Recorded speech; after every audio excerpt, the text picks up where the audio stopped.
Hello friends, welcome to the fact world.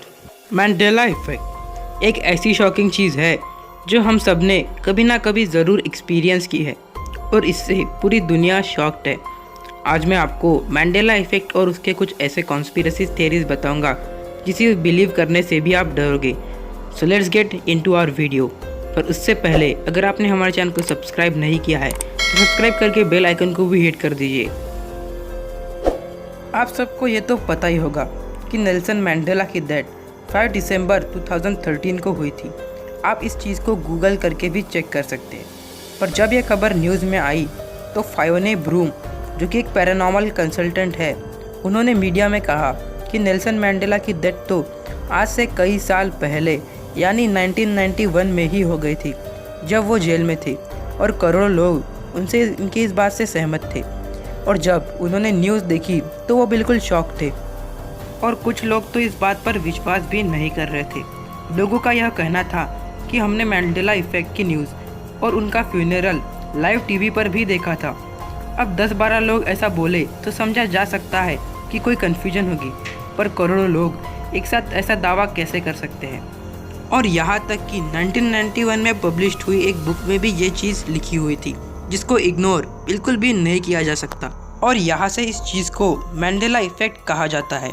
अब mandala effect है क्या? एक ऐसी चीज़ है जब बहुत सारे लोग किसी चीज़ के होने का दावा करते हैं और वो उसे लेकर काफ़ी श्योर भी होते हैं, पर अब अगर वो लोगों के पास इसका जिक्र करते हैं तो उन्हें पता चलता है कि ऐसा कुछ एग्जिस्ट ही नहीं करता था। अब आप लोग अपने ज़िंदगी में रोज़ व्हाट्सएप का इस्तेमाल तो करते ही होंगे। क्या हो अगर आप एक दिन सुबह उठो और मैसेज चेक करने के लिए आपका फ़ोन लो और आपके फ़ोन में व्हाट्सएप हो ही ना, और जब आप दूसरों के बारे में इससे पूछो तो उनको व्हाट्सएप क्या होता है ये भी पता ना हो। अब आप बिल्कुल श्योर है कि व्हाट्सएप हुआ करता था और कुछ लोग आपसे सहमत भी है, पर वर्ल्ड में उस चीज़ का एग्जिस्टेंस हो ही ना, या फिर किसी डिफरेंट वे में हो। यही चीज़ को मैंडेला इफेक्ट कहते हैं। तो चलिए मैंडेला इफेक्ट के कुछ एग्जांपल्स देखते हैं जिसे देखकर आप शॉक हो जाओगे। आपने टीवी पर पोकेमॉन ये कार्टून तो देखा ही होगा, और आप पिकाचू, जो इसके मेन कैरेक्टर्स में से एक है, उसको भी आप जानते ही होंगे।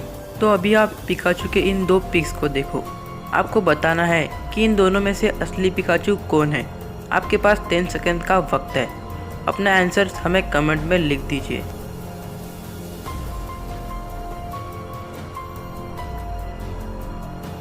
आप में से कई लोगों ने लेफ्ट वाले पिकाचू को चूज़ किया होगा, जिसके पूंछ पर ये निशान है। पर अगर आपने लेफ्ट वाले पिकाचू को चूज़ किया तो आप गलत हो।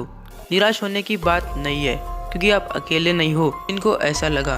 करोड़ों लोगों का यह कहना है कि लेफ्ट वाली पिक्चर वाला पिकाचू असली है।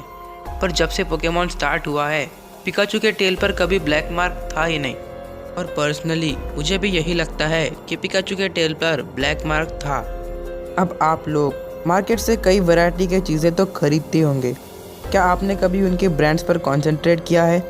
अगर हाँ, तो आपको बताना है कि इन दोनों में से किटकैट का रियल लोगो कौन सा है। आपके पास 10 सेकेंड्स है।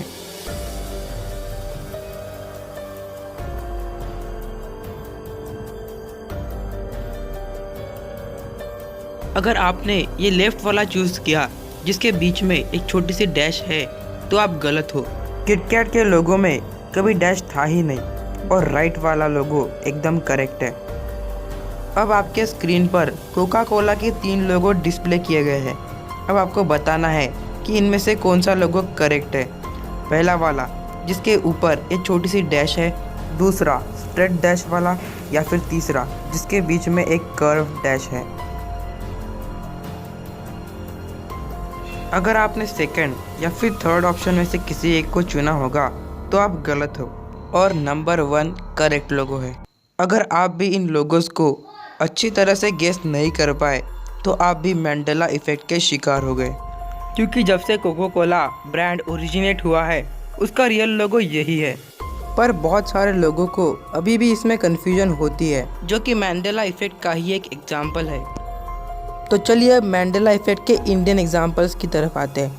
आपने शहंशाह मूवी के उस डायलॉग रिश्ते में तो हम तुम्हारे बाप लगते हैं को तो सुना ही होगा। क्या मैंने अभी कुछ गलत कहा?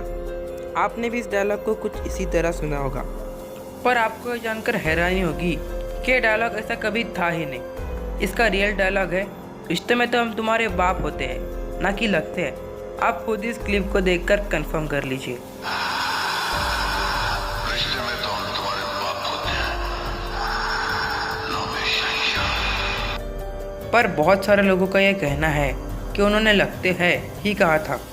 यहाँ तक कि खुद बच्चन जी ने एक इंटरव्यू में ये कहा था कि जहाँ तक उनको याद है उन्होंने भी लगते यही कहा था, पर क्लिप में तो कुछ और ही था। और यहाँ तक कि मूवी के स्क्रिप्ट में भी यही लिखा हुआ था। आप लियोनार्डो दा विंसी के उस फेमस पेंटिंग मोनालिसा को तो जानते होंगे। आप जिस इमेज को अपने स्क्रीन पर देख रहे हो, ये मोनालिसा की रियल पिक है। पर बहुत सारे लोगों का यह कहना है कि मोनालिसा के चेहरे पर एक बड़ी स्माइल हुआ करती थी, और यहाँ तक कि काफ़ी लोगों द्वारा कैप्चर किए गए इमेजेस में मोनालिसा की बड़ी स्माइल दिखाई देती है। पर यह कैसे हो सकता है, क्योंकि मोनालिसा की पेंटिंग तो बहुत टाइम से सर्वेलेंस में रखी हुई है। यही चीज़ मैंडेला इफेक्ट को इतनी फैसिनेटिंग बनाती है। अब मैंडेला इफेक्ट क्यों होता है, इसके रिगार्डिंग काफ़ी थियरीज है, पर हम यहाँ पर कुछ प्रोमिनेंट थियरीज को डिस्कस करेंगे। लोगों के अनुसार कोई व्यक्ति पास्ट में जाकर चीज़ों को बदल रहा है और इसी की वजह से आधे लोग उस मेमोरी को भूल जा रहे हैं। पर यह थियरी काफ़ी हद तक सही साबित नहीं होती है, क्योंकि आधे लोगों के बीच वो अभी भी मेमोरी एग्जिस्ट करती है, और टाइम ट्रैवल कैसे पॉसिबल हो सकता है। एक और थियरी है पैरेलल यूनिवर्स को लेकर। साइंटिस्ट के अनुसार हमारे दुनिया में अपने यूनिवर्स जैसे इन्फाइनाइट यूनिवर्स एग्जिस्ट करते हैं, जो कि एक दूसरे से काफ़ी हद तक सेम है, पर किसी न किसी चीज़ को लेकर वो डिफरेंट है। जैसे अभी हमारे यूनिवर्स में पिकाचू के टेल पर कोई मार्क नहीं है, वैसे ही किसी और यूनिवर्स में स्क्वायर शेप्ड मार्क होगा, हार्ट शेप्ड मार्क होगा, और किसी यूनिवर्स में तो मार्क होगा ही नहीं। ऐसे ही कई इनफाइनाइट प्रोबेबिलिटीज़ वाले यूनिवर्स एग्जिस्ट करते हैं। मतलब अब तक आप उस यूनिवर्स में थे जहाँ पिकाचू के टेल पर मार्क हुआ करता था, पर किसी ग्लिच के कारण आप दूसरे यूनिवर्स में शिफ्ट हो गए हो जहाँ पिकाचू के टेल पर कोई मार्क है ही नहीं। इस थ्योरी को काफ़ी हद तक सही माना भी जा सकता है, पर फिर भी ये अप टू द मार्क नहीं है। आपके इस चीज़ पर क्या व्यूज़ है, ये हमें कमेंट में बताइए। आपको वीडियो अगर अच्छा लगा हो तो वीडियो को लाइक करके चैनल को भी सब्सक्राइब कर दीजिए।